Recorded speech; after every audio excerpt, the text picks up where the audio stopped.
major question to ask on the job is, what are you becoming? The big question is not what am I getting paid here? The big question is, what am I becoming here? Because true happiness is not contained in what you get. Happiness is contained in what you become. So that's our major subject for tonight, personal development. Of all the assignments Mr. Schultz gave me at age 25, this was probably the most difficult. In fact, I'm still working on this one. I think it's an unending challenge to see what you can become. The next subject is called basic laws. And it's good to study the basics. And I call these basics primarily because they come from the Bible. Now, I'm not a theologian or a minister, and that'll be apparent. But Mr. Schultz taught me that the Bible was a good textbook for ideas and stories and success equations, how to live the better life. I found out that was true. He also taught me that the Bible is as practical as it is spiritual, and I found out that's true. If you look at your bank account and your income and you're not happy, there are several places in the Bible to check to see what the heck's wrong so you can make the changes. And we're going to cover some of those tonight, called basics. Okay. The next subject is my favorite, setting goals. Mr. Schultz taught me how to set goals. What a favor that was. One morning at breakfast, shortly after I met him, he said, Jim, let me see your current list of goals and let's go over them and talk about them. He said, maybe that's the best way I can help you get a better direction started. And I said, I don't have a list. He said, well, is it out in the car or home somewhere? I said, no, sir. I don't have a list anywhere. He said, well, young man, that's where we got to start. He said, I can tell you right now, if you don't have a list of your goals with you, he said, I can guess your bank balance within a few $100s, which he did. And that got my attention. I said, you mean my bank balance would change if I had a list of goals? He said, drastically. That day, I became a willing student how to set goals. And sure enough, learning how to set goals changed my life. And I often wondered why no one had ever taught me how to set goals up until age 25. I went to high school, but if they offered it, I missed it. I went to college for a year, never heard it. I worked for Sears. And to my knowledge, Sears never taught it, right? How to set goals. So here I am, age 25, married, my family's starting, I've been to college, I'm working, and I still don't know how to set goals. But fortunately, when I was 25, I met the man who taught me how, and it revolutionized my whole life. Economically, socially, personally, it's incredible. So I want to share with you tonight what Mr. Schultz shared with me, how to set goals. It can be a life changer. Okay. The next subject is the negative part of the seminar. Life is part negative, so we got to talk about the negative. And this subject is called diseases of attitude. Diseases of attitude. There's a lot of things that can wreck your chances to do well. We live in a rather dangerous world, so you got to be not only wise, you got to be careful. Now, attitude diseases are just as bad as physical diseases, right? High blood pressure, heart trouble. I mean, a lot of things will ace your chances to do well. So you've got to be careful. And attitude diseases are deadly. I mean, they'll destroy all the good things you start. Okay. So we'll go through those attitude diseases, how to spot them, how to look for them, what they are, and the cure. And I'm a pro on these because I've had them all, so I can give you excellent advice on these. Now, the last subject we're going to consider tonight is called the day that turns your life around. The day that turns your life around. And under this subject, we're going to talk about the emotions that can change your life. Human beings are emotional creatures, and emotions are powerful for life change. Now, of course, emotions are so powerful, they can go either way on you. Emotions can either build or destroy. So you really have to employ emotions properly. We call civilization the intelligent management of human emotions. If you can intelligently apply your emotions in the right direction, no telling what can happen. Could turn your life around one day would be sufficient. So we'll talk about those. Okay. Now that's a lot to cover in one evening, but we'll keep at it here and see if we can't get it all done. I'd like to have you now jot down the theme of the seminar. Every seminar should have a theme, I guess. We've got one.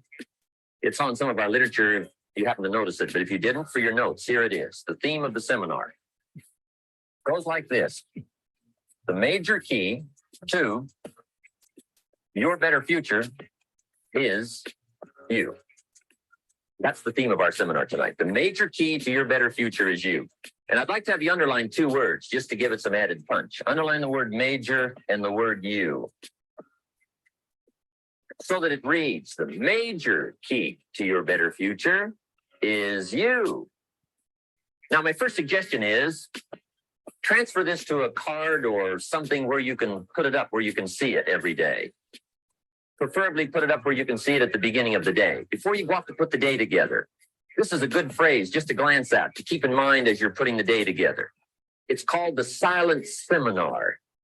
If you'll just let this talk to you during the day, I found it to be tremendously helpful. The major key to your better future is you. For a big share of my life now, I didn't have this one quite figured out. Among a lot of things I didn't have quite figured out. Many things used to puzzle me back in those early days. I used to wonder why two people could work for the same company, one make twice as much money. Now, see, that used to puzzle me.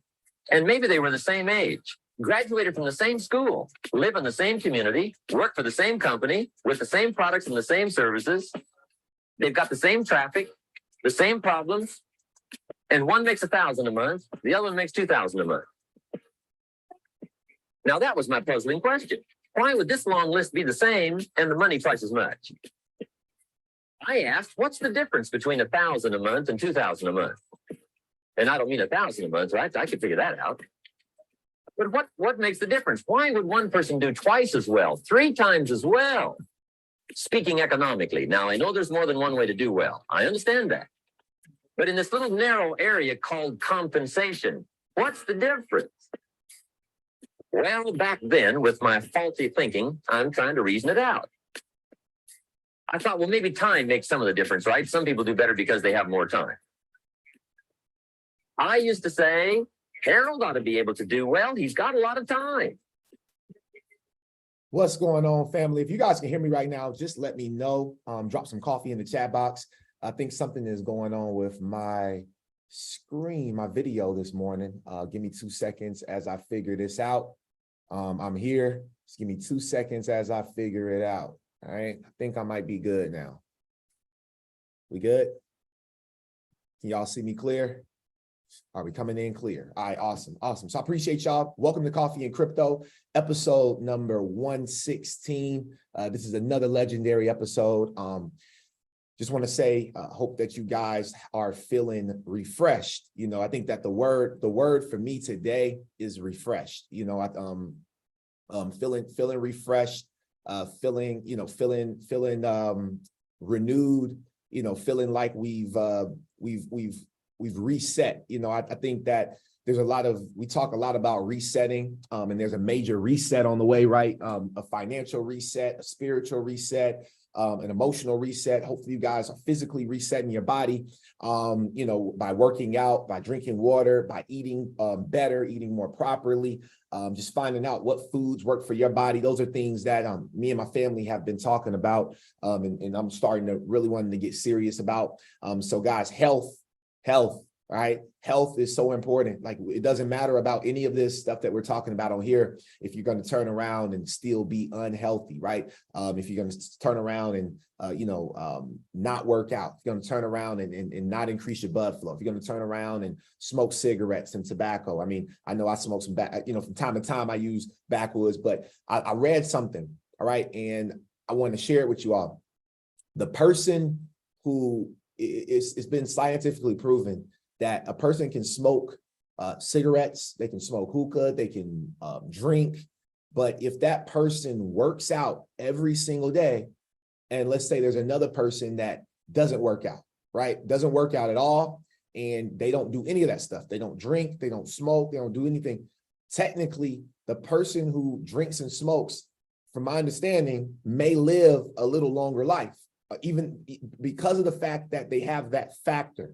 that factor of working out. There's something about it. So I just want to tell you guys, it was just on my spirit to just say, get in the gym, work out, stay consistent, stay fit, develop your mindset, because we're moving into a very, very difficult time. I appreciate you all for, working, being on this call with me, and just being plugged in. As more people are tuning in today, as more people are plugging in, I just want to say I appreciate you all for being early, being here consistently, and to gain this information. All right.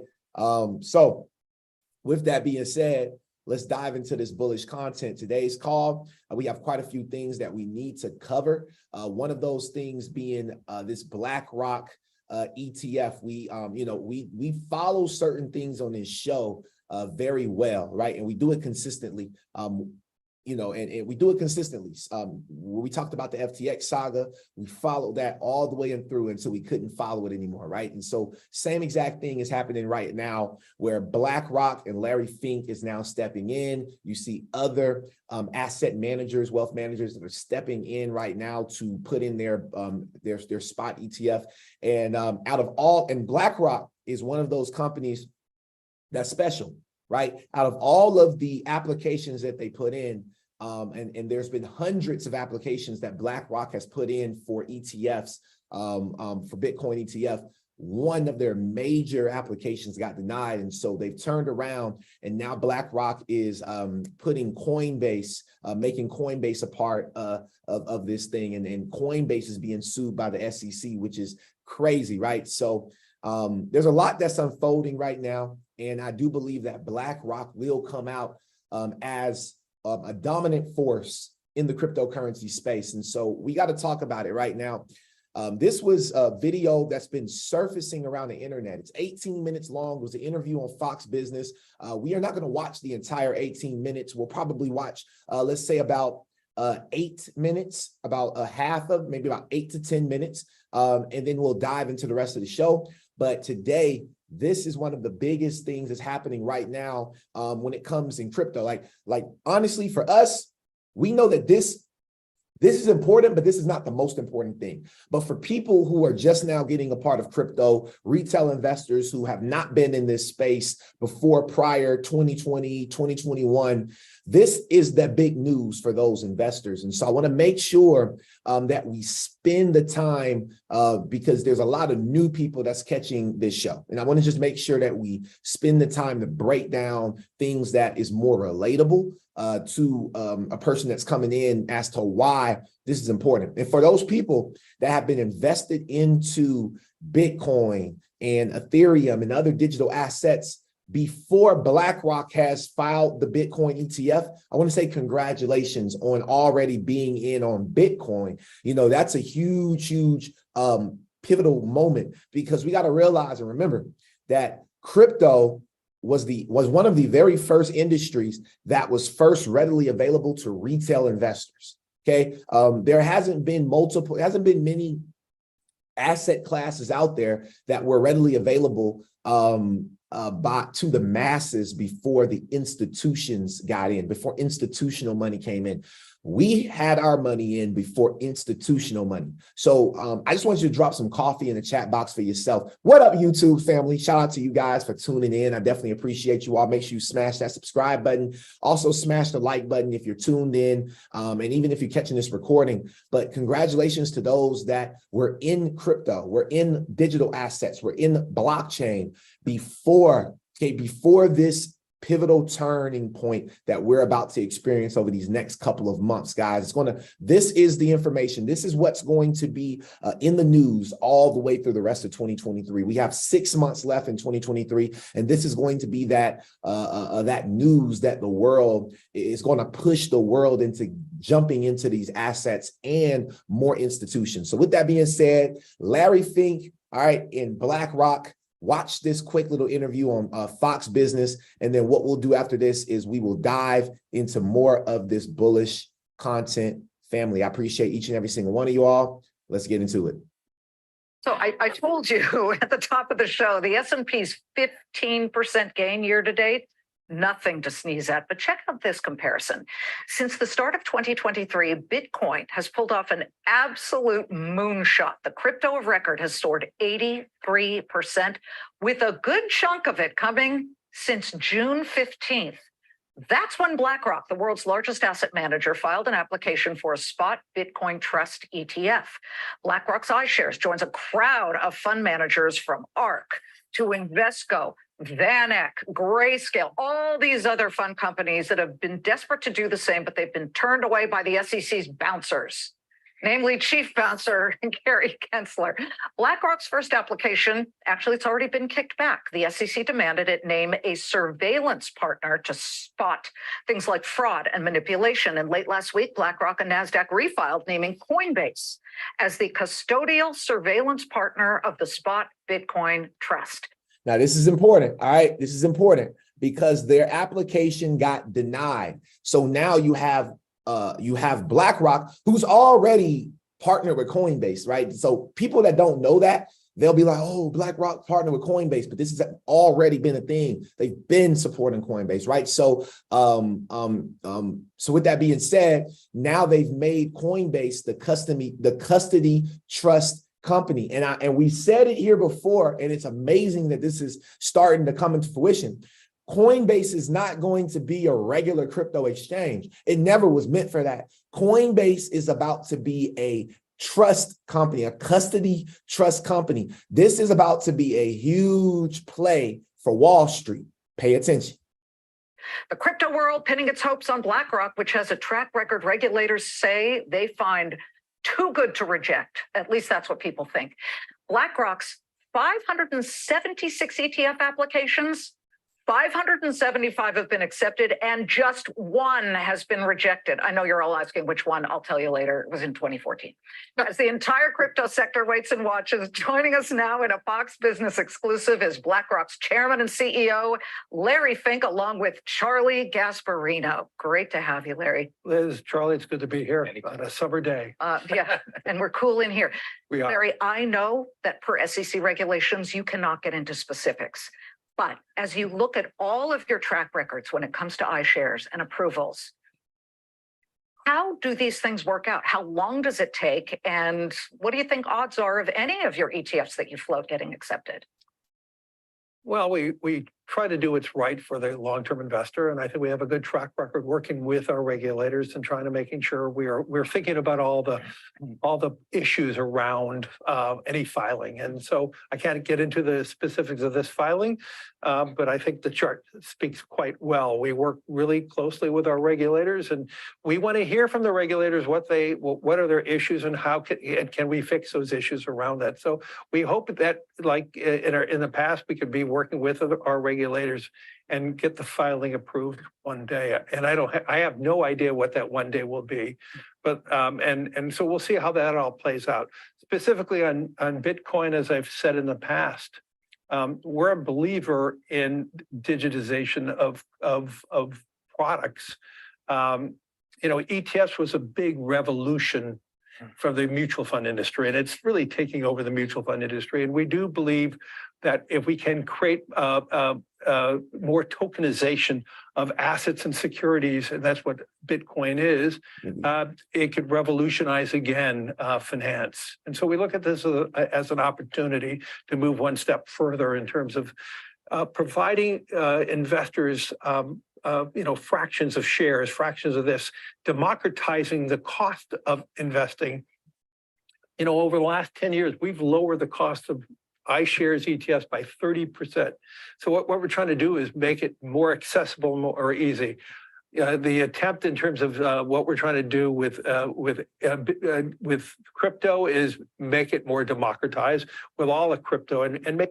So their goal, all right, now we got to break this down. So the goal is to make crypto more democratized, right? So now they're making it suitable, right? Suitable to the average investor, for the person to come in and to be more democratized, right? So it's funny because we're going to look at Larry Fink's attitude toward Bitcoin before they filed this ETF and just kind of see how his words have, changed over the years. making it much cheaper for investors. Right now, the bid-ask spread for crypto is very expensive.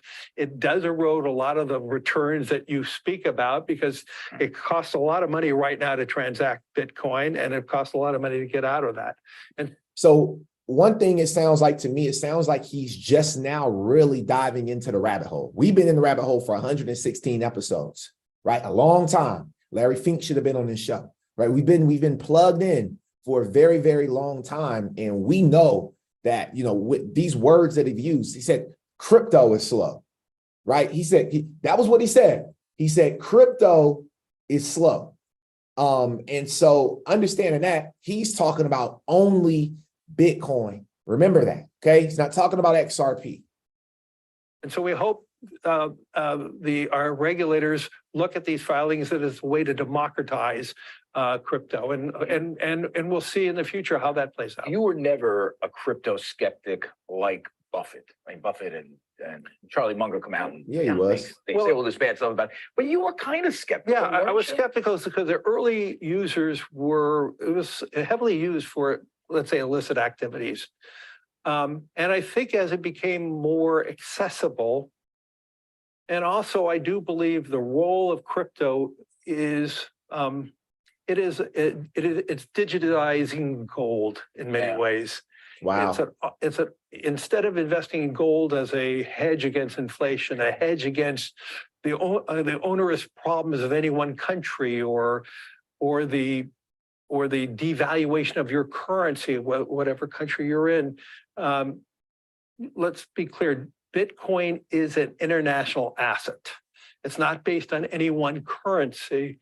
And so it can represent an asset that people can play as an alternative. I would call the foundation of Blackrock is about hope. You invest for retirement because you believe tomorrow is better than today. Right, but hasn't the technology sort of diverged from the value of the digital coins? I mean, I don't know a lot of people who use the blockchain. That's the Bitcoin technology to transact. I know a lot of people who hold Bitcoin. You don't hold Bitcoin, right? I don't own anything other than mutual funds and BlackRock. ETF, BlackRock shares. Okay, but you see what I'm saying? There's been advancement. There's a utility, it seems, out of nowhere about this digital coin. I don't see the utility in the underlying technology, and isn't that bad? Well, no, I actually believe the underlying technology is fantastic because the blockchain will help you accelerate the processes of transactions. So let's stop there, okay? I got to keep breaking this down because it's so much he's saying, right? Now pay attention.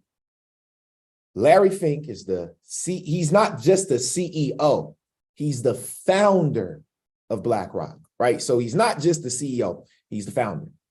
Larry Fink, he said this. He just said that transactions are costly, more speedy. BlackRock utilizes what? They utilize the traditional banking system to move money. So moving all this money for these asset managers and these hedge funds is extremely expensive. And we've been saying this. And BlackRock doesn't just do business domestically in the United States. They do business internationally. Over almost $10 trillion worth of assets that are managed under BlackRock. And they're going to far surpass this once they gain these other digital asset sectors, right? We're going to see BlackRock explode beyond anything we've ever seen it do before. Okay, now, understanding that, they're sick of this legacy. They're sick of this legacy system of banking. They're sick of the legacy system of traditional way of sending money. And they're sick of spending all these fees to get there, right? So they're going to push this technology, right? It just depends on which way they're looking to send it. Let's get it. The blockchain will help you identify. I mean, let's be clear. If you have a pure blockchain and you have knowledge of who the buyers and sellers are, we could then, we don't need custodians anymore. Okay. We don't need, the whole process of finance. Some of the intermediaries are broken down. And so this is why we're all studying. There, but we're not there. We're not close to there, but it's an advancement of technology. We are close to there. He's not close to there. He hasn't done his homework properly. Let's get it. So BlackRock CEO, this is from October 13th of 2017, literally the day after my birthday. Okay. So October 13th, CEO Larry Fink calls Bitcoin an index of money laundering, right? He talked about this. So watch this.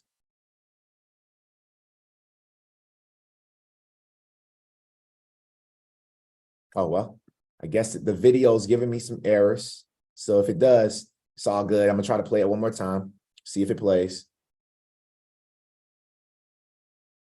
Nope. All right, it's cool. So long story short, in 2017, he was calling this an index of money laundering, speed up the process. And today, you know, they've made Coinbase a surveillance sharing partner. They filed multiple ETF applications. They're doing everything they can to push this initiative. I believe BlackRock will be the main spot Bitcoin ETF holder out there. And I don't know if all of these asset managers are even going to get approved, because remember, this all ties down to regional banks, right? Regional banks are in trouble because because they hold one major asset. Regional banks have a major asset class that BlackRock that BlackRock and larger institutional banks did not have, and that is commercial real estate. The commercial real estate industry is absolutely crashing right now because of these interest rates. Okay, so Bitcoin is going to be a great hedge, and what I believe is BlackRock is going to be the gatekeeper of this entire industry, Bitcoin. Okay, now let's move on and watch some other videos that I've pulled up. And then we'll be done with the show. We'll dive into some Q&A. We'd love to hear from you all today, especially after having such an extended weekend, and just kind of see how y'all's weekend is going as well. So pay attention to this video. Long held and simple norms about how you treat customer assets, for example. And what I think crypto is here to stay. I think what's happened is clearly a setback. But right now, I actually think it's a huge opportunity for the incumbent financial firms to actually take the lead. The ones that are already regulated and run, for example, regulated exchanges. Yeah, and know how to segregate client assets and yeah. So I think that is what's going to happen.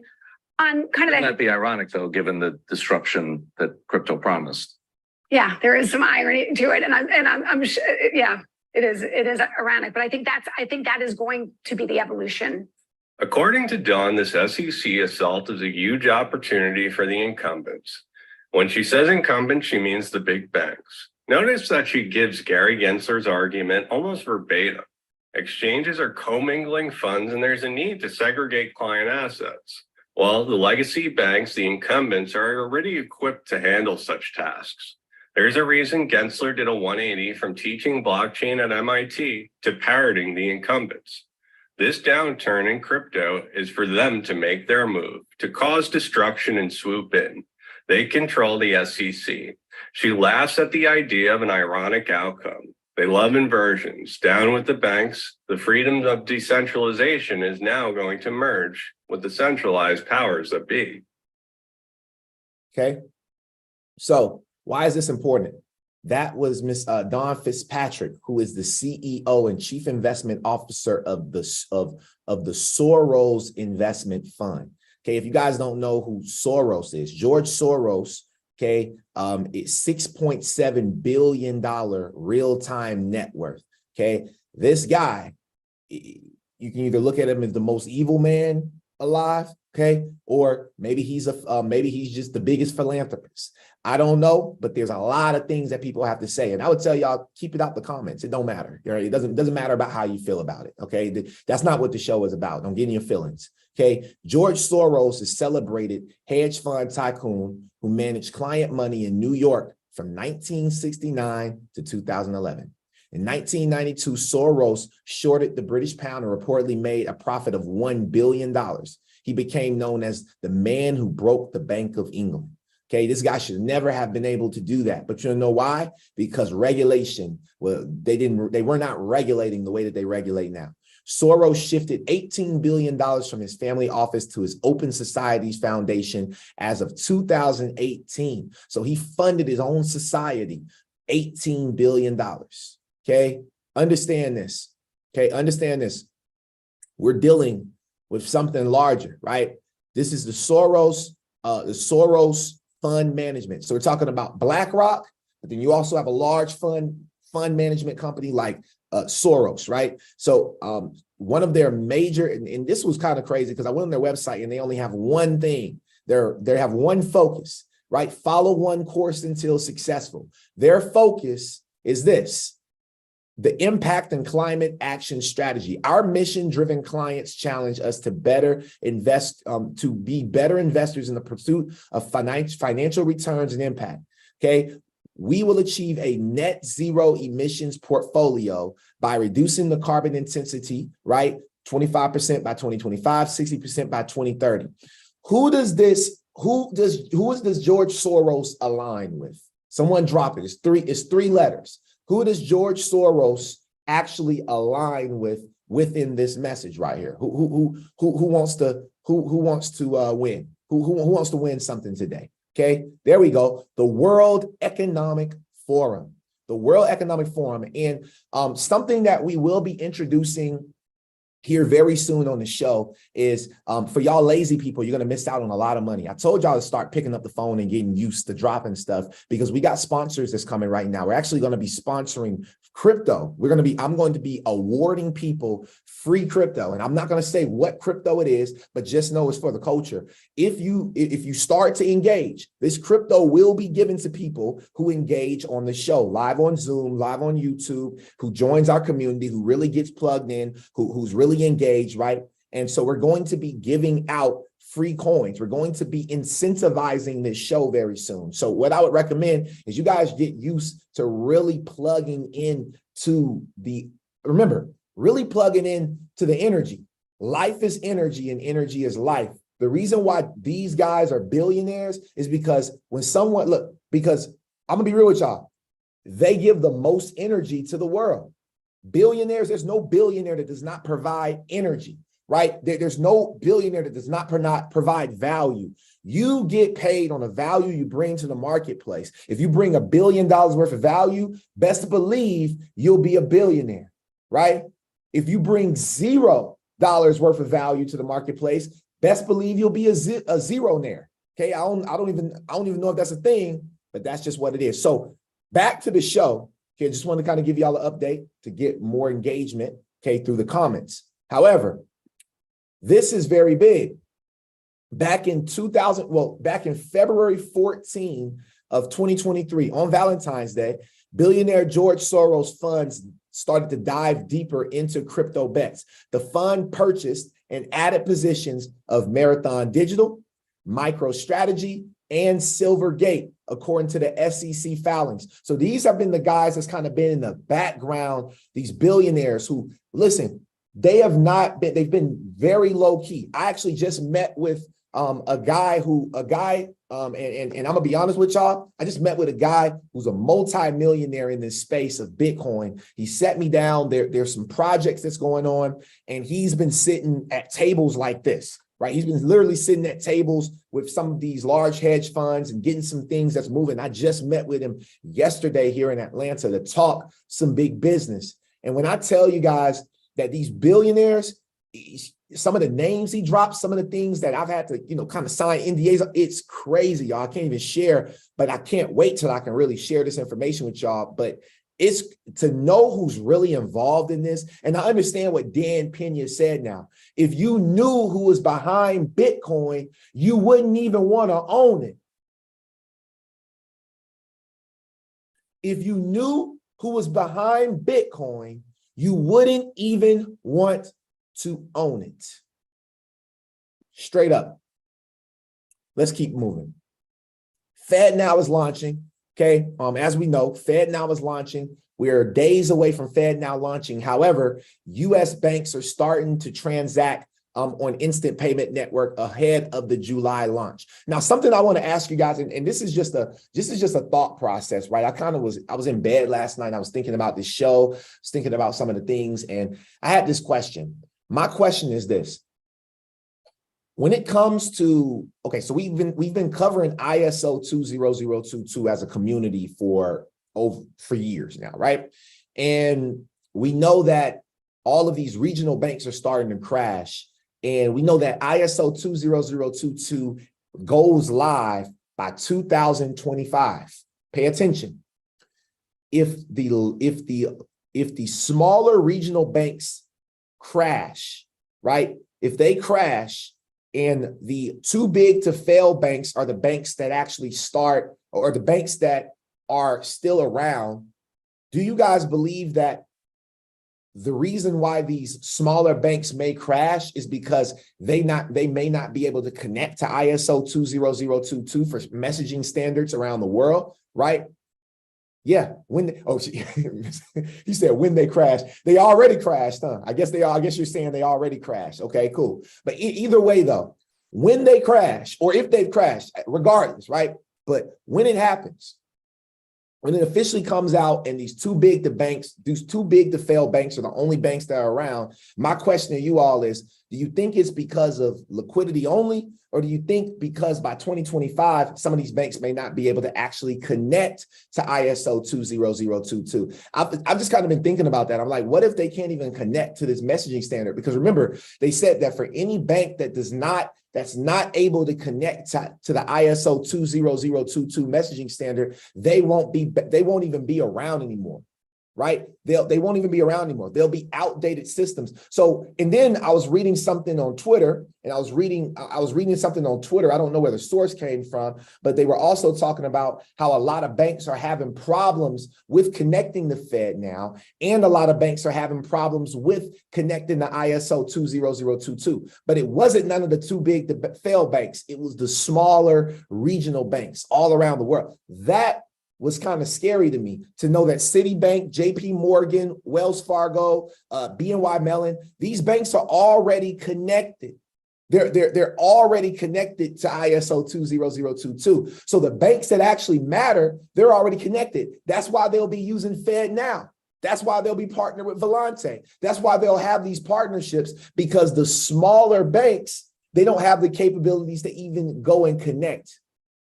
I don't know, just a thought. This is just a thought. I'm not saying that this is what's going to happen. I don't want you guys on, the trolls to attack me here, but this is just my mindset behind it. So let's go through this article on Volante that they just released. I believe it was yesterday or the day before, about how U.S. banks are beginning to transact. Okay, pay attention. With less than a month remaining until the official launch in July, industry testing of the Federal Reserve's new instant payments network is in full swing, okay? Supported by payments modernization experts and strategic partners like Volante, banks and financial institutions are now affirming their ability to connect to the FedNow payment rail and execute many customers' transactions. The early testing and certification program, which formally began April 2023, following multiple phases, okay, will serve as a final validation of the network functionality ahead of its release. As the official launch date nears, the Federal Reserve continues to encourage banks to join the growing ranks of participating institutions to maximize the availability and benefits of real-time payments. Widespread adoption of the FedNow system promises a number of transformational benefits for both consumers and businesses, from instant settlements and reduced transaction costs to increase visibility, security, and flexibility. For banks, including smaller to medium-sized institutions, the implementation of FedNow represents an opportunity to expand their reach through the introduction of new innovative real-time payments products onto the market, okay? Now, however, as the release date approaches, many banks across the country have yet to update their systems to connect the FedNow network. But while the window of early adoption may be closing, there are plenty of actions that institutions can take right now to prepare their launch, right? So my question is this, okay? Are they Are they choosing not to connect to FedNow? Or are they having issues connecting to the network, right? And so I believe that these are the things that will start to kind of advance. This is an article directly on Volante's website, and we know Volante is a Ripple partner. They've already processed transactions, millions of dollars of transactions. Volante has processed already using the XRP ledger and on-demand liquidity through Ripple. They've already been testing this, okay? Now, going to this there was a huge forum with the BIS, the Bank of International Settlements. Okay, and something I learned just watching. I watched some history, right? I watched some history on the IMF and the BIS, but specifically the International Monetary Fund. I don't know if you all knew this. I was watching a documentary, but the International Monetary Fund is kind of scary. The International Monetary Fund went to places like Australia. They came to the US. They went to South Africa. They went to South Africa. They went to South America. They went all over the world. And you know, the IMF was the organization that actually funded all of these countries back like in like the 70s and the 80s. They gave money to all of these countries. So technically, the problem is that all of these countries are in debt to organizations like the IMF and the BIS and Blackrock and George Soros and just all this stuff, right? They're in debt to all of these things. And so with that being said, think about it.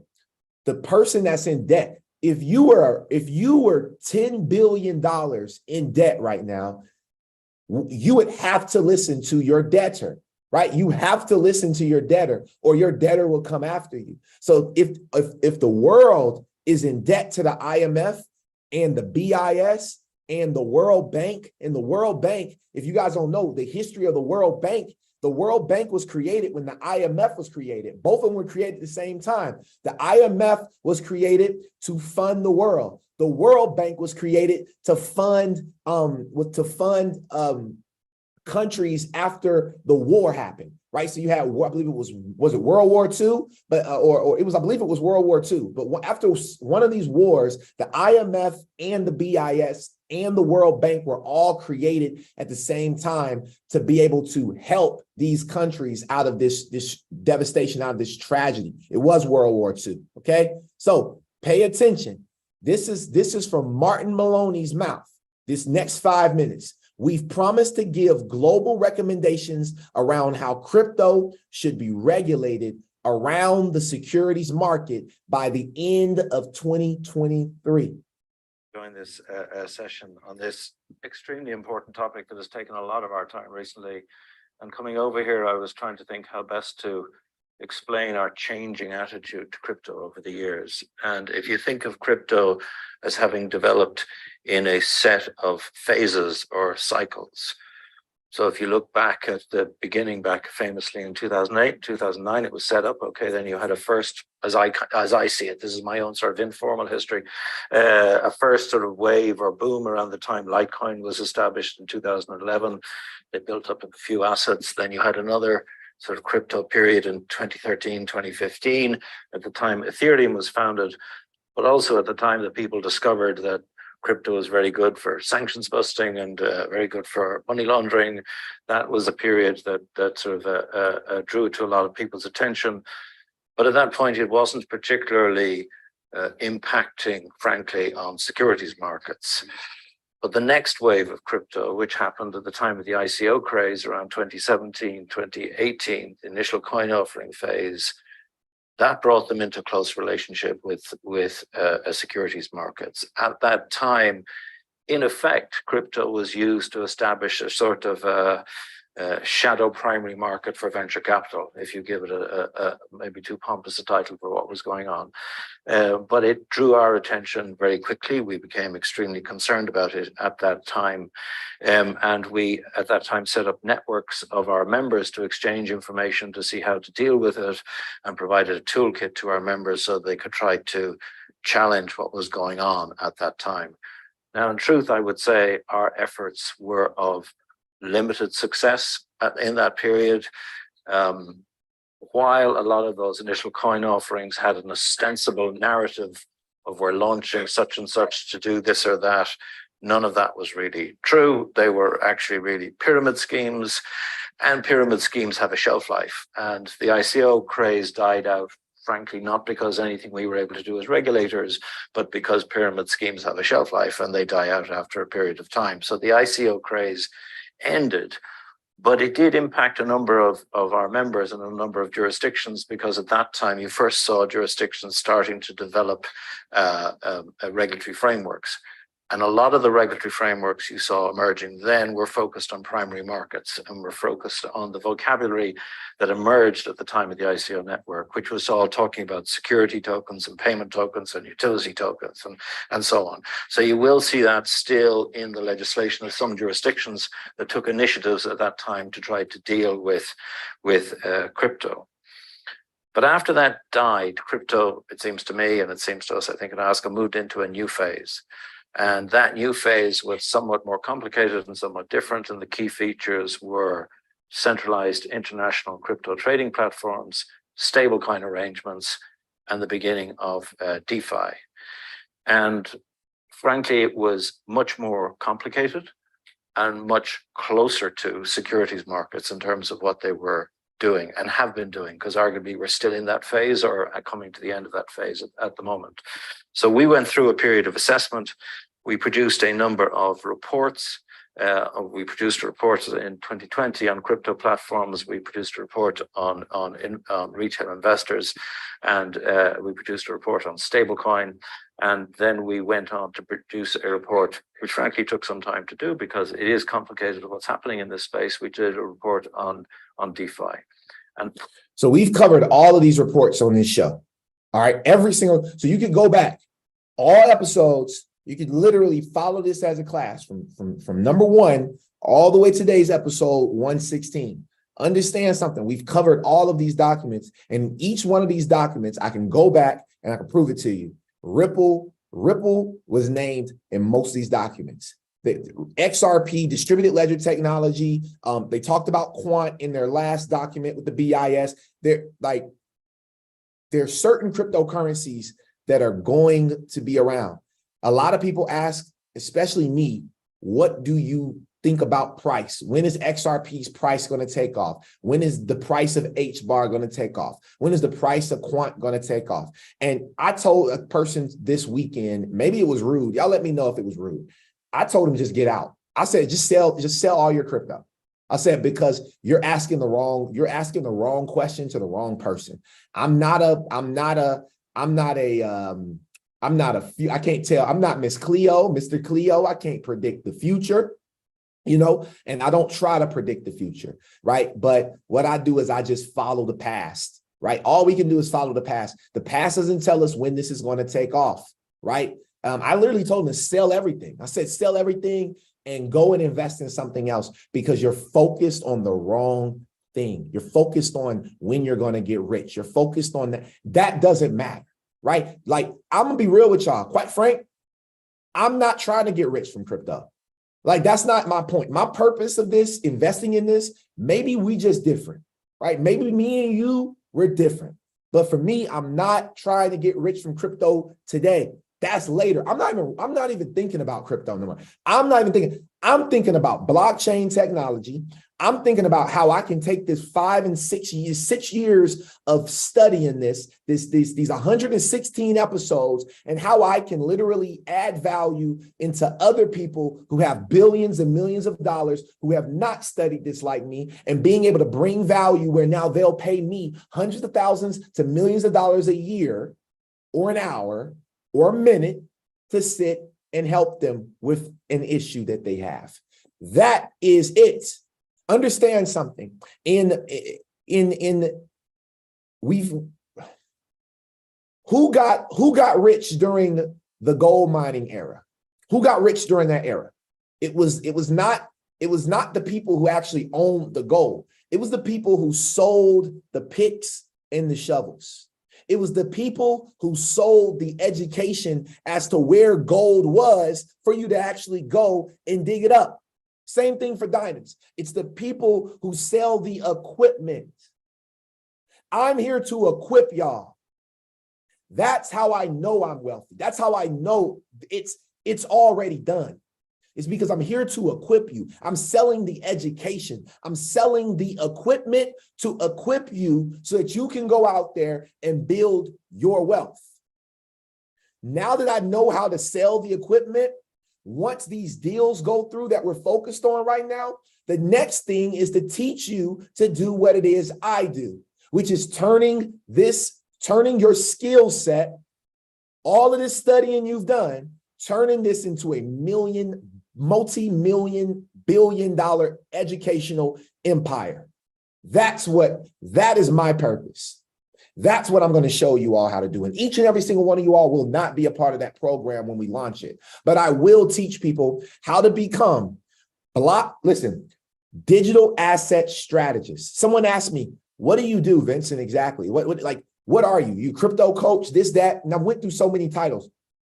I don't even tell people I do crypto anymore because it has such a bad negative connotation. Right? It has such a bad word. It's like saying Forex. People associate Forex with scams and network marketing, but it's the foreign exchange market, which is a $7 trillion a day market, right? Same thing for crypto. People associate this with scams because of what the news has fed them. But ultimately, this is a multi-quadrillion-dollar industry that will literally tokenize everything down to your brain cells. Everything will be tokenized. Everything. Your brain cells will be tokenized. Anything will be tokenized. Everything will be tokenized on the blockchain. Your thoughts will be tokenized. And that's what I mean by brain cells. Your thoughts. So if you're not thinking, it's because your brain cell count is low. You need to go eat some fruit and vegetables. Increase your brain cell count so that you can tokenize your thoughts. That is what is most important. Maybe I'm going too deep for y'all. But I'm just saying, man, we got to think deeper than just crypto these days. We got to think deeper than just, oh, this is crypto. Oh, I'm going to make some money. Oh, Vincent, what's the next best crypto for me to bet? Man, stop asking me what's the next best crypto for you to invest into. Don't ask me what's the next best crypto. Ask me what's the next best thought that I can develop so that I can too turn these thoughts into things. I don't know. We got a little more to cover, guys. Pulling all that information together, we moved into a new phase of work, because it's at that point in time that IOSCO decided that we need to produce recommendations for how crypto should be regulated. The first step in that was our work with CPMI to produce recommendations in relation to stable coins, and that came out in July 2022. And at the same time, we produced a roadmap promising to deliver global recommendations in relation to how crypto should be regulated when it comes to securities market. And we promised to deliver that by the end of 2023 in two sections. One to deal with crypto and crypto trading platforms, and the second to deal with DeFi. So we have just published in May this year our recommendations as to how crypto should be regulated insofar as it's involved in securities markets. And we will complete that consultation before the end of the year. And we will also have published a separate document on the particular issues of DeFi. And we hope to have completed that by the end of the year as well. So by the time you get to the end of 2023, we believe that we will have global standards in place. Sheesh. Recommending how crypto should be regulated insofar as they are a securities regulatory challenge. And you wonder why BlackRock is now jumping in. You wonder why the George Soros Fund, you wonder why Vanguard, you wonder why all of these companies are now jumping in, because they've gotten the red light from their debtors. They've gotten the red light. The green light. I said the red light. It might be red. It might be backwards, right? But they've gotten the light that they need to be able to now push this forward. It's about to happen. Crypto, Lord, crypto is here to stay. It's not going anywhere. And the fact that you all are invested already, you should be so excited. If you're watching this show right now and you don't have no crypto, you need to text me right now the words crypto to 678-688-3251. Again, that number is 678-688-3251. 678-688-3251. Text me the word crypto right now, and also text me your first and last name. That way my AI can save you into my phone book. Yes, I leverage AI. It can save you into my phone book. That way I can reach out to you all. Text the words crypto. Thank you, Moneybags Brett. Make sure you text that word to 678-688-3251 right now and join my VIP list. I will be doing a crypto boot camp very, very soon this month. You guys will know about it on Tuesday. Okay, Tuesday, I will be releasing my crypto boot camp. Well, it will be a 6-week boot camp. We will meet 6 times in 6 weeks, and you will have homework. You have everything that you need to go through, and I'm going to make sure that I give you the tools. This is for new people. If you're not new and you've already got crypto, I got something else coming for you. But for the people that don't have any crypto, that needs access, that needs help, and you don't want to spend a full year trying to get this information, 5 years, you want to get it in 6 weeks, I have a 6-week crash course that you'll be able to pay for and join me for. And technically, I'm only going to do 10 slots. That's it. I like to keep my groups extremely small. That way people can get as much value as possible. They can ask their questions and it's more intimate. So this next boot camp will only have 10 positions. If you want a position, I recommend you text me crypto to that number right now. And I'll be doing a major sale for the first 10 people, or the only 10 people. So for those 10 people, for this first boot camp, because it'll be my first boot camp, I will give you one hell of a discount. But that's it. After that, and we have a proof of concept, you guys have the success and we have those success stories, price got to go up. Okay. So make sure you text me if you're serious about it. And if not, keep showing up here for free until crypto take off. And then you can reach out to me and be like, oh man, okay, I'm late now. Can I go ahead and get in? And I'm gonna still let you get in. Okay. Pay attention. This is another creepy video. And the one final note I will make is that if you think about the benefits of digital money, there are huge potential gains. It's not just about digital forms of physical currency. You can have programmability. Units of central bank currency with expiry dates. You could have, as I argue in my book, a potentially better, and some people might see it as a darker world where the government decides that units of central bank money can be used to purchase some things, but not other things that it deems less desirable, like say ammunition or drugs or pornography or something of the sort. And that is very powerful in terms of the use of a CBDC. So the World Economic Forum's pushing CBDCs, IMF, the BIS, the certain central banks, the Federal Reserve said that Fed now is not a CBDC, but it is the underlying technology. It's the infrastructure for a CBDC to advance here in the United States, right? Then you have Christine Lagarde, right? Pay attention. What kind of threat does this pose to the traditional banking system? Well, I think you have incumbents, the banks, commercial banks, and you have the disruptors. And clearly the disruptors are having an impact on the incumbents. We just heard a very large... Let me start that over. Let me start that over. She talked about the same word that lady used, the incumbents, okay? They all use the same language when it comes to this. Pay attention. What kind of threat does this pose to the traditional banking system? Well, I think you have incumbents, the banks, commercial banks, and you have the disruptors. And clearly the disruptors are having an impact on the incumbents. We just heard a very large systemic bank here saying that they're launching their digital coin, currently piloted in a way within the institutional clients, but to be scaled beyond that. So I think the role of the disruptors and anything that is using distributed ledger technology, whether you call it crypto assets, currencies, or whatever, and it's far from the Bitcoins that we used to talk about a year ago, whatever, and it's far from the Bitcoins that we used to talk about a year ago. It's far from the Bitcoins that we used to talk about a year ago. that is clearly shaking the system. Wow. And just like that, I want to drop the mic. I want to say thank you guys so much for tuning in to Coffee and Crypto. We're not going anywhere. This is just, this is my break right here to transition into our next phase, which is our Q&A session, which is super valuable. So if there's anybody that has one thing you like, learned, or love, if you just want to give me some energy today, I need it. I'm about to have an incredible day, but would love to hear from you guys. I already know my brother Mo.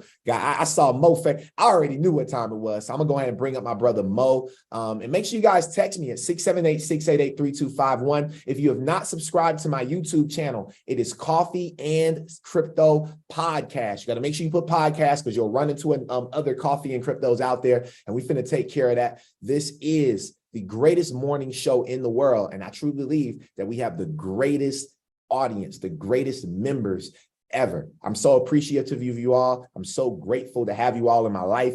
And honestly, this show would not be the same if I didn't have a live audience to talk to, read comments, and just have you all's energy during this show. So for you all that come here on my show, thank you so much, Money Bags. Make sure you guys click that link and subscribe to my YouTube channel. And for you all that come to the show and don't drop a damn thing in the comments, that's about to end too. I'm finna start kicking people out. I'm not playing.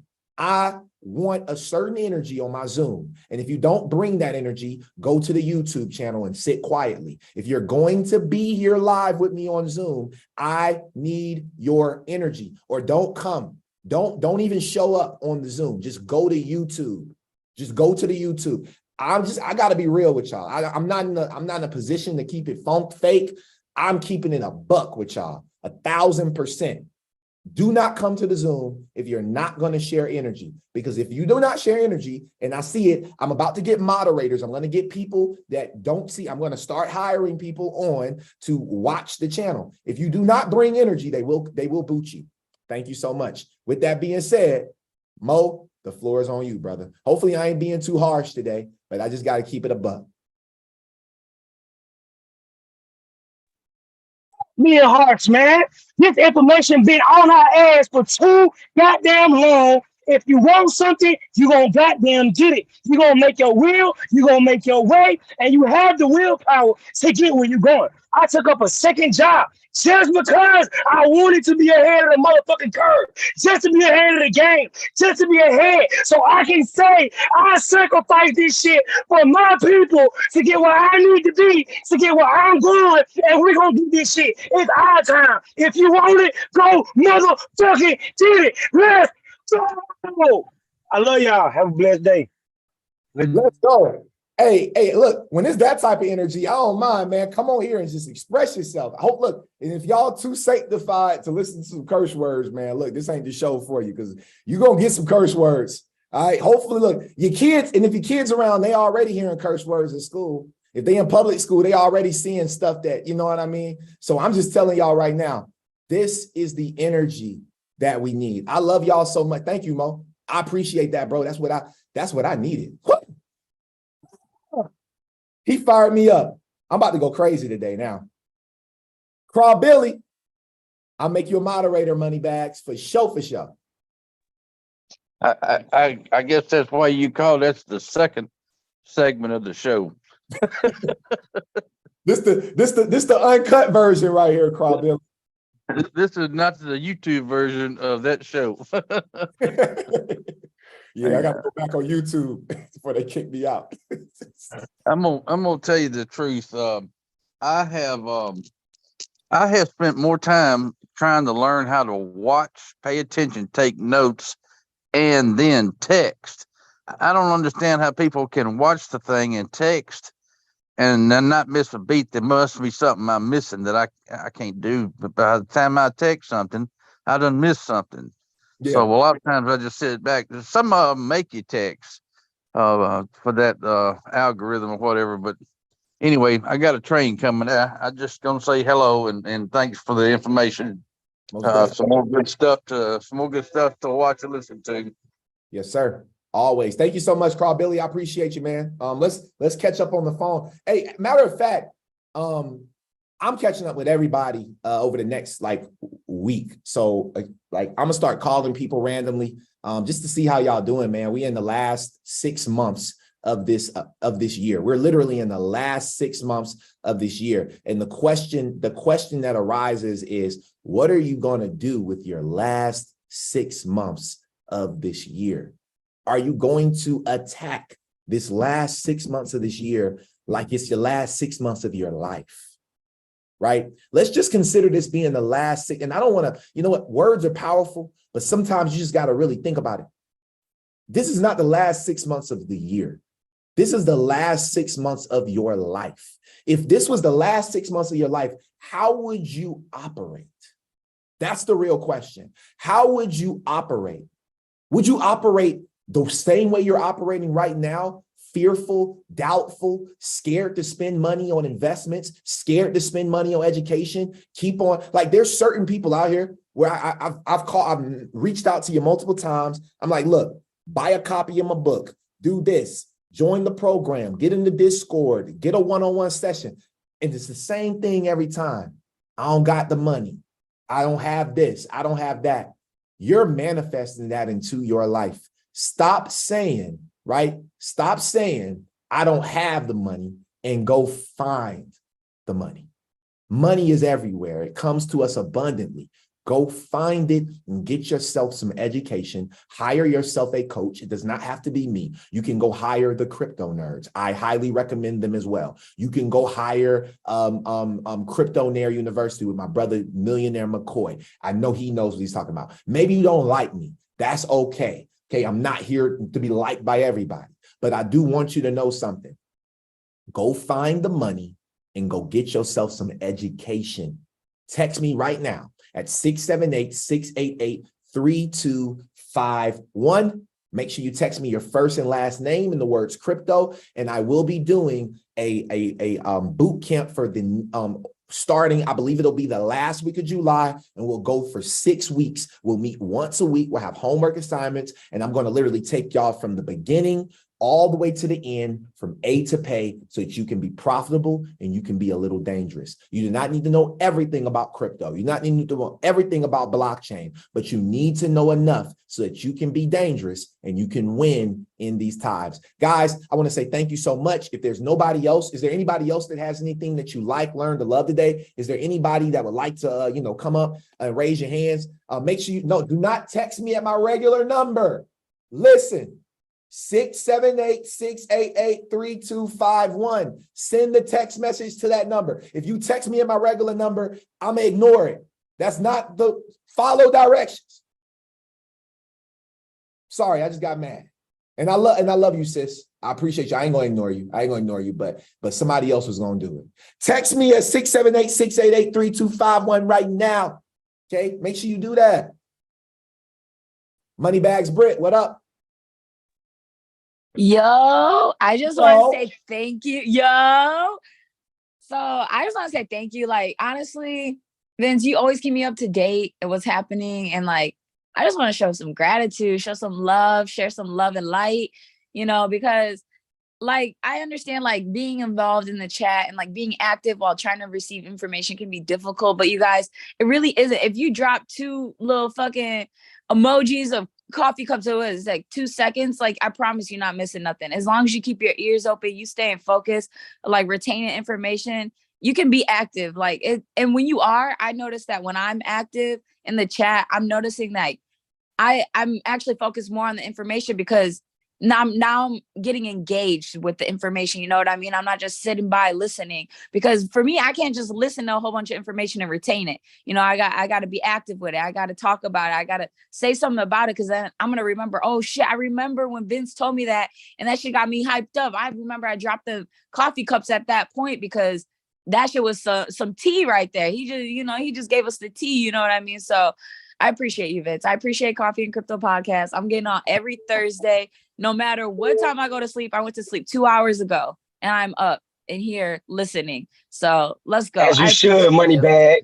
As you should, Moneybag. Look, ambition without action is a boat stuck on a fucking island, bro. Meaning, if you don't take action on nothing that you do in your life, you're going to be stuck forever. You're going to be on the land stuck by yourself somewhere. Bro, I get out here and I, bro, 4 months ago, I was 200 pounds. You know how much I weigh right now?